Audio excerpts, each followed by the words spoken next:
Carlos Brito, compatriota peruano que está en el Perú. Le damos la bienvenida. Sabemos que está trabajando algunos temas relacionados a estas conclusiones del primer encuentro, además de permitir el encuentro con familiares y amigos, y eso es muy bueno, para revitalizarse, para cargar baterías, para disfrutar de la gastronomía peruana y del clima del Perú, que es inigualable también. Carlos, bienvenido. Bienvenido en el sentido amplio, bienvenido a tu país. Gracias a ti, Néstor, y a todos nuestros amigos, Omar, Miguel Ángel, y a todo tu equipo que te siguen abriendo puertas. Y como tu programa lo dice, abriendo puertas, nosotros hemos venido acá, como dice también un poco el Nuevo Testamento de Mateo, Marcos, Lucas y Juan, ¿no? En que dice... si tú tocas la puerta y te será abierta, ¿no? Entonces eso es lo que estamos haciendo, porque pensamos que democracia significa diálogo, significa proponer, significa planificar y sobre todo significa inclusión. Y eso es lo que está entendiendo nuestro presidente. Y sobre todo parte toda esta temática de los peruanos en el exterior después de la asunción del ex canciller Béjar, con quien hoy día vamos a tener también una pequeña reunión Zoom, y donde lo que tú has manifestado es verdad. El 5 y 6 de septiembre ha sido bastante provechoso, sobre todo muy fértil, diría yo, para los peruanos en el exterior, porque hemos tenido diversas conclusiones en tres temáticas muy fundamentales, de inmediato, de mediano y de largo plazo. En las de inmediato es la que nosotros planteamos sobre las reestructuraciones que se tienen que hacer en los modelos llamados diplomáticos consulares. Es decir, hay la necesidad de hacer cambios estructurales ahí. Y, por ejemplo, eso pasa incluso hasta por este domingo, que habíamos solicitado que no pongan una especie de un veto por todo el tema incluso del COVID en muchos países, donde exigen una determinada valla, un determinado porcentaje del 3% de los peruanos que residen o que han votado en ese país. Entonces ese reglamento definitivamente también tiene algunas fallas y que debe ser modificado, sobre todo entendiendo que este Consejo de Consulta, que es una representación de los peruanos frente al consulado para apoyar sobre todo en lo que significan algunos tipos de actividades que tengan que ver con la cultura, con las asociaciones, incluyendo hasta en temáticas relacionadas a la proyección social. Y eso hay la necesidad de hacer esos cambios. Lo estamos solicitando nosotros. Tenemos ya las propuestas que estaremos haciendo entrega en los próximos días.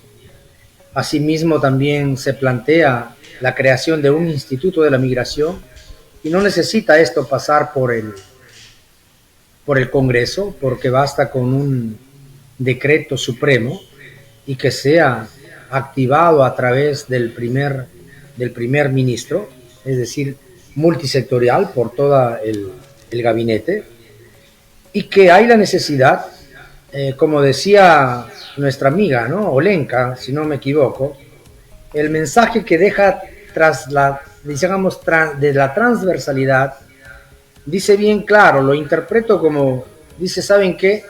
Hemos llegado a un momento que Cancillería definitivamente no se ocupa de los problemas de los peruanos en el exterior.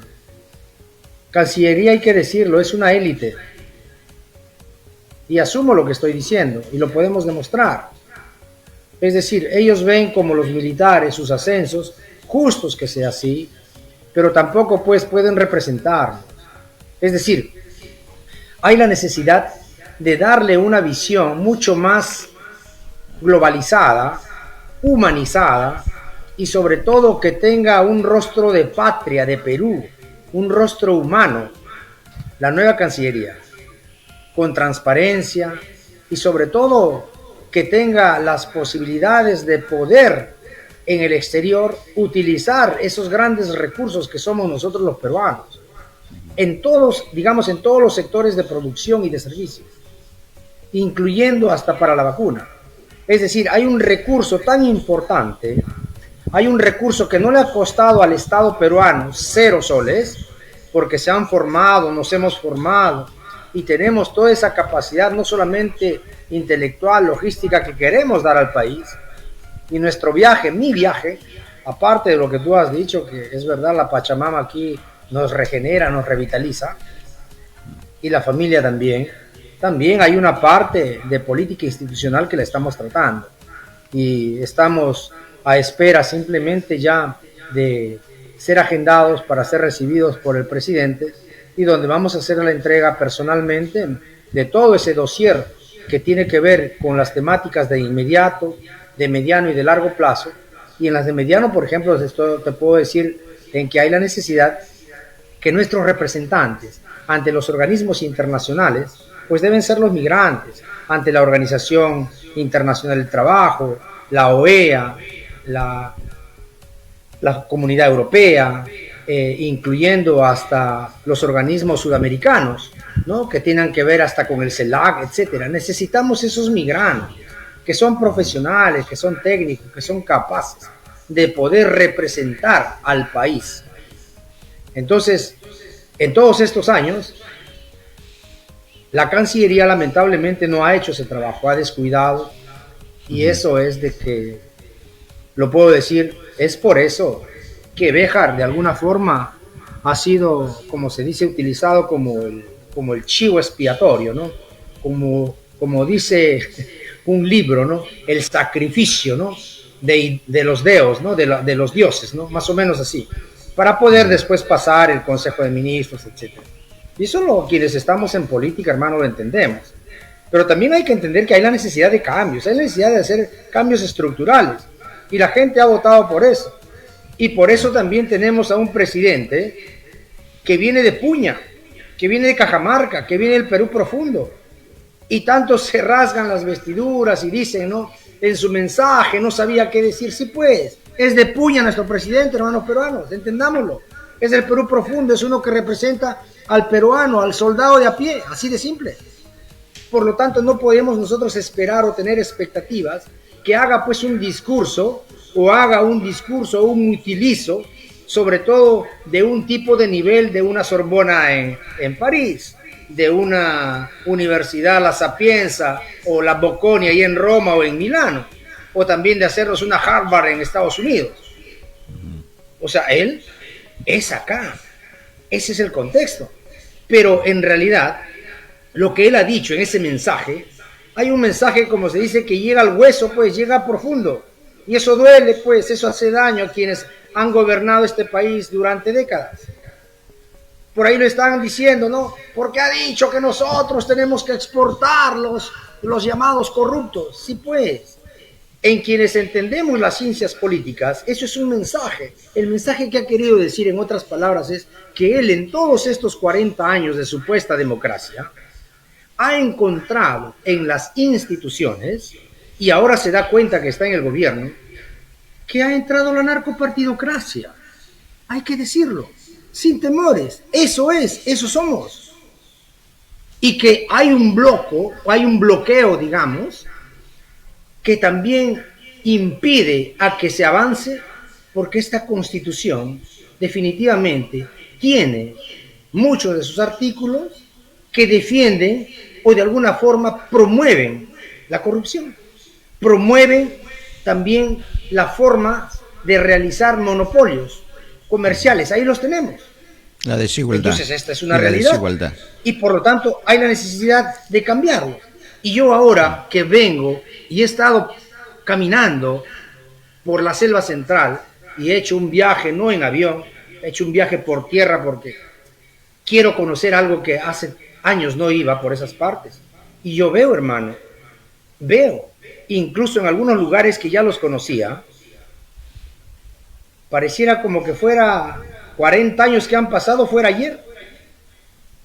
¿De quién es la culpa? Se ha detenido el tiempo. Ayer veía en las noticias, ayer han visto las noticias que por aquí habían de unos cerros de las invasiones que hace 10 años han construido su casita y se ha derrumbado. Pero claro, pues, si no hemos creado nosotros infraestructura urbana como se crea en Europa, lo que se llama el concepto de ciudadanía, de urbanización, de urbe. ¿Y quiénes son responsables de esto? Las clases políticas, Néstor.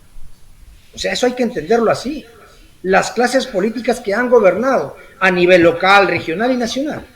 Y hay sobre esto que hacer cambios estructurales definitivamente. Urgente, ¿no? Si no, aquí la brecha urgente. va a cambiar urgente. Así es. Y eso tiene que ver por una constitución, incluyendo el capítulo de los derechos del peruano en el exterior, lo que hemos trabajado y dejaremos. Nosotros aquí no hemos venido a pedir, hemos venido a dar. Por ejemplo, en los temas de regionalización, nosotros queremos activar que el Perú sea promotor de esto, de un comercio de los productos no tradicionales, de las diversas regiones del país donde nosotros nos encontramos. Y para garantizar una reactivación de la economía local, sobre todo en la agronomía, porque esa es la principal actividad económica de nuestro Perú, la agricultura. Pero sin embargo, esto viene descuidado. Entonces, ¿por qué no utilizar a los peruanos en el exterior, incluyendo con sus embajadores políticos plenipotenciarios, para que hagan este tipo de políticas de Estado? ¿No te parece? Correcto, ¿Acaso estoy correcto. diciendo cosas? Y en el tema Eso de las... lo hacen también los otros países, claro. Sí, Carlos, y en el tema, excelente la apreciación y los conceptos clarísimos. En el tema de la Secretaría del Migrante, ¿qué tanto se ha avanzado y qué es lo que se va a alcanzar al presidente? Porque yo coincido totalmente en que ya la época de los discursos, de los grandes discursos, por la necesidad, por las prioridades, quedan en segundo plano. Acá estamos en tiempos de actuar con la Constitución, de actuar con buscar el equilibrio y combatir la desigualdad, combatir la corrupción, sea quien sea, y venga de donde venga, de la derecha o de la izquierda, y que los peruanos de a pie tengan realmente los derechos que se merecen y que todavía no los tienen. Pero en el tema de los peruanos en el exterior, que no es un tema económico, sino es un tema de oportunidades, de leyes y de coincidencias, ¿qué papel tendría la Secretaría? Ya se avanzó sobre el tema. ¿Cuál sería la presentación al presidente para que pueda ejecutarse? ¿En cuánto tiempo? ¿En qué plazos podría darse a conocer la creación de esta Secretaría del Migrante Peruano, Carlos? Bien. Nosotros partimos de un principio que hay la necesidad de tener una propia autonomía. Esa propia autonomía significa de tener el Instituto de la Migración. ¿Qué va a hacer este Instituto de la Migración?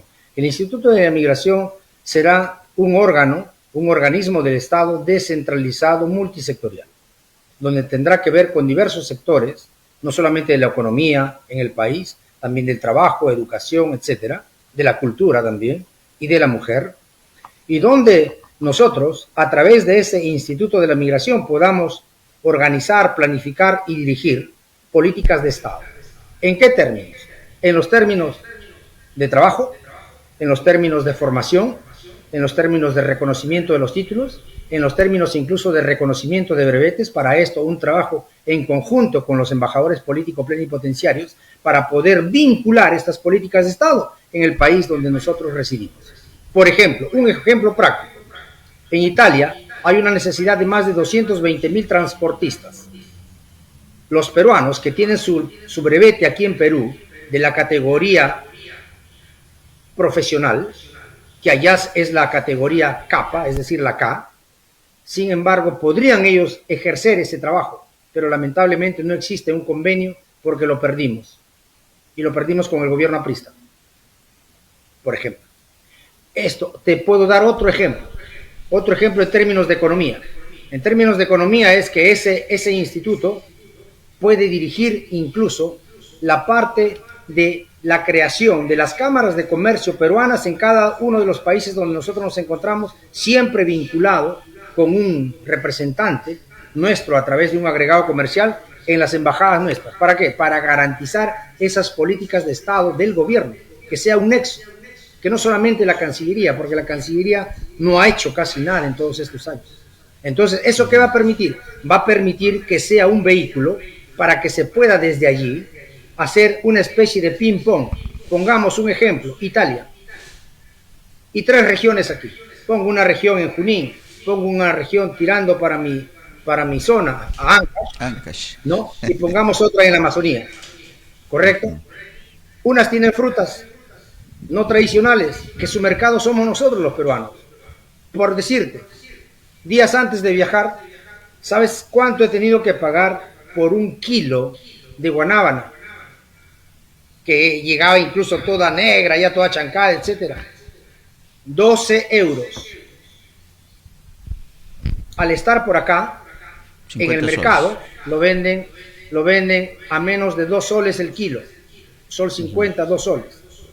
Yo te hablo cuando estaba en la selva central. Imagínate cuánto le pagan al productor, al campesino, al agricultor. Entonces, ¿podemos o no podemos nosotros generar? Incluso voy mucho más allá. Las aerolíneas que se encuentran en nuestro país, que sus pasajes son más caros incluso que en Europa por sus recorridos, y hablo en términos ya aquí más que todo de lo que significa gestión en administración empresarial. En esas distancias, con esos mismos aéreos, no vamos a decir pues que gastan más aéreos cuando acá la benzina cuestan menos, los combustibles todavía, por favor. Entonces tienen que haber también aquí, por parte de ellos, si es que quieren nuestras líneas, también definitivamente apostar por el Perú, hermano. Así de simple. Y eso implica crearle, aperturarle, hacer convenios con las líneas internacionales para que puedan transportar esto. Así de simple. Y si no, chao, no te necesitamos. Terminó eso, hermano. Y esto es lo que ha dicho también en términos muy criollos, no así posiblemente lo ha dicho. Eso ha dejado, como se dice, entender nuestro presidente Pedro Castillo en estas reuniones que ha tenido. Entonces lo que necesitamos, como tú has dicho, esto es manos a la obra. Pero si es que nos tienen amarrados, si es que no nos dan la ocasión, no nos dan la oportunidad, todavía seguimos en esas mezquindades, entonces esto nunca va a cambiar. Las buenas intenciones existen. Entonces, sí, aquí hay que ser optimista. No nos queda otra cosa que apostar, y somos optimistas. Y felicitarles también a ustedes, porque son una prensa diversa. Yo he visto aquí cómo la prensa lo maltrata, lo avasalla, y lo que no sucede en otros países, porque incluso hasta han querido, ¿no? Porque pareciera que las elecciones todavía no han terminado. Hablan que por qué no ha avisado, señores. El peruano, que es un diario oficial, salió ya desde el día 10 de septiembre, después del 9, que ha sido la autorización del Congreso, y quienes han firmado ha sido la presidenta del Congreso, la Carmen Alba, y el segundo presidente, Enrique Wong, y que incluso sabían que nuestro jefe de Estado participaba en la 6ª cumbre de jefes de Estado y Gobierno de la Comunidad de los Estados Latinoamericanos y Caribeños, es decir, el CELAC, como también tenía su debate general de alto nivel en las Naciones Unidas, y también se presentaría ante el Consejo Permanente de la OEA. Entonces, esto se sabía. Dice, no ha hecho, sí pues, les duele hasta ahora toda esta prensa. No quiero decirte mermelera, pero es una prensa que obedece al continuismo de este sistema, que representa a los oligopolios, que representa sobre todo a monopolios de información, de business de la información. Y lo digo y me asumo lo que digo, tengo problema. Entonces, basta de esto, hermano. Basta de esto, Néstor. Sí, son épocas de cambios. Definitivamente. Son épocas de cambios. Es hora de cambios. Es hora de cambios. Bueno, y ahí estamos nosotros como la televisión virtual, como una alternativa. En los eventos del 4 y 5, que tuvimos la oportunidad, gracias Carlos por esa oportunidad del comité organizador del primer encuentro de los peruanos en el exterior, que realizamos la transmisión el 4 y el 5 de este mes, hemos tenido más de 15,000 visitantes y se va a mantener y va a crecer porque queda grabado las dos jornadas de casi 10 horas que hemos tenido de transmisión durante los 2 días y sobre todo las conclusiones que estamos conociendo ahora. Esa es la función, esa es nuestra responsabilidad como medio de comunicación y nos sentimos satisfechos que los peruanos en el exterior, que tienen una situación migrante diferente que los peruanos migrantes en el interior de nuestro territorio, y a propósito de eso hablábamos con Olenka de la necesidad también, y si se está planteando un instituto de los migrantes, de la migración, para el capítulo de los peruanos en el exterior, también debería generarse una suerte de instituto de la migración para los peruanos que vienen de la selva, que vienen de la sierra a las ciudades, en tanto no hayan las oportunidades para todos en sus lugares de origen, atenderlos, porque creo que los tiempos son de equilibrio y de igualdad entre todos los peruanos. Ahí nosotros cumplimos ese papel, Carlos, como medio de comunicación independiente, objetivo, y que se digan las cosas, que tengan que decirse, porque hay que cambiar. Los tiempos son de cambios. Carlos. Así es. Mira, en lo que ha dicho Olenka, sí, un poco allí sobre la cuestión de lo que es la migración interna, es hora también esto de atacar. Y atacar significa no maltratarlos, no mandarlos a los cerros, hermano, aquí en Lima, basta. Esto debe terminar. Hay que reiniciar con un proceso de descentralización del país, como existe en Europa. Lo que tienes aquí en Roma, tienes en Milano, lo tienes también en las otras provincias. Así de simple. Entonces, esas son las oportunidades que necesita el peruano. Y para esto tiene que hacerse un proceso de desarrollo de descentralización. Y lo otro aquí llamo no quiero llamarle la atención, ni tampoco no es el momento, porque pienso que hay la necesidad de poder entendernos, pero sí hacerle un llamado de atención fuerte. Y esto aquí me dirijo, seguramente lo irás a ver. Hemos sido, como se dice, contrincantes, porque quien te habla también fue un ex candidato. Y aquí me dirijo a los dos elegidos por los PECs. Y que se recuerden que ellos han sido elegidos y quienes hemos hecho ese trabajo, junto con otros colectivos, asociaciones y peruanos de a pie en el exterior y los retornados, para dar la creación de la ley del Distrito Electoral número 27. Y por lo tanto, ellos obedecen a un mandato que le hemos dado nosotros como un sector importante. No le hemos dado al señor Lizarzaburu para que haga una carta pidiendo disculpas y rindiéndole pleitesías al rey de España, con todo el respeto. Entonces, que se defina, o es su operador político porque este señor trabaja en la Telefónica y en España, y que aquí la Telefónica, aparte que el rey de España es uno de los grandes socios mayoritarios de esa empresa, y que incluso le debe tanto al país, por favor, o sea, definémonos, o eres un representante nuestro, o eres simplemente un operador político. Y esto me asumo lo que digo. Tú no entras nada, Néstor, porque lo hemos convocado el 5 y el 6, ni siquiera dieron una respuesta a las cartas, y esto no va a quedar así, como se dice, simple, porque la comunidad merece respeto. Los peruanos merecemos respetos. Al margen de que podamos tener coincidencias filosóficas, políticas, doctrinarias, eso no está en juego. Nosotros estamos creando una plataforma que se llama una plataforma de políticas de Estado unitaria para los peruanos en exterior. Estamos de todas las tendencias políticas. Por lo tanto, allí lo que nos une son los derechos, y los derechos no tienen un privilegio de ningún partido político ni de ninguna persona. Están puestos a disposición, en este caso, de toda la diáspora. Gracias de nuevo, Néstor, por darnos esta ocasión, esta oportunidad, y estaremos muy pronto, apenas seamos agendados, para hacerles saber cuándo nos estarán recibiendo en Palacio de Gobierno. Perfecto. Vamos a estar atentos. Me parece puntual y precisa la aclaración al congresista PEX, Lizarzaburu, que dio a conocer una carta dirigida al rey de España, pidiendo disculpas por acciones que no le competen. Y me parece muy bien la precisión y la exigencia para que los dos peruanos elegidos, los dos congresistas elegidos por el Distrito Electoral 27 cumplan su función, que definan su función y su trabajo. Creo que lo hacemos nuestro también como BIS. Muchas gracias, Carlos. Vamos a estar atentos a la agenda de reunión con el presidente. Sí, muchas gracias. 10 segundos, solo para agregar que Sí, también nuestra plataforma de los PECs, es decir, de PECs del Bicentenario, también se ha acordado por unanimidad, de solicitar al Congreso, a la Comisión de Ética, aplique el reglamento, el estatuto y el código ético, sobre todo en cómo es que se ha dirigido este señor congresista cuando aún pertenece y utilizando el nombre de los peruanos en el exterior se ha dirigido, porque este no es el sentir ni el sentimiento de los peruanos en el exterior.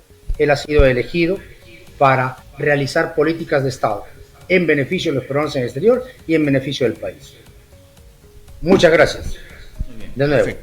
Perfecto. Y nosotros también de esta manera damos por concluida la presente edición de Abriendo Puertas.